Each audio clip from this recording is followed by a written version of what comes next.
very important question, because as children of God, we are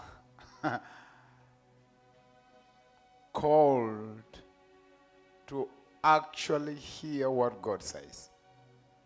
And yet, like I shared last Sunday, there are so many voices. And one great thing that I appreciate God for is that all human beings are created with a deep desire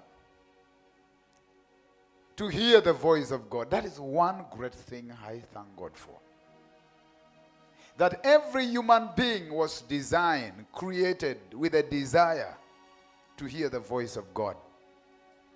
That is the reality, whether somebody is a Muslim, a Christian, a Hindu, a Buddhist, and whatever religion they are. One biggest thing of all is that we all have one single desire. What is the desire? Guys, change the setting from private to public. Because now people cannot access the video when you put it on private.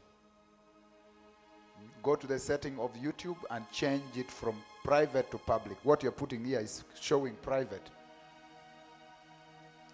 So, every human being created as a deep desire.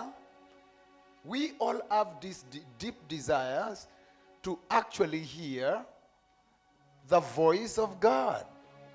This is the reality.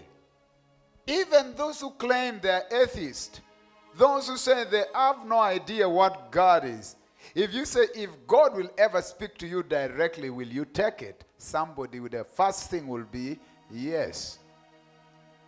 And just as I say that all of us have the deep desire to hear the voice of God, so is God. God also have a deep desire so that we can hear him. Vice versa. He also wants us to hear when he speaks. It is not one-way thing that God would want to speak and doesn't want to be heard. He does not speak just to himself. He speaks to you. However, the greatest challenge has been in the time past and now is that how do I know it is his voice? How do you know it is his voice? Wow. If all human beings are created with a desire to hear the voice of God, how do we know which voice? And so first of all, we are going to look even through that we need to recognize beside the voice of God, there are also other voices. Hallelujah.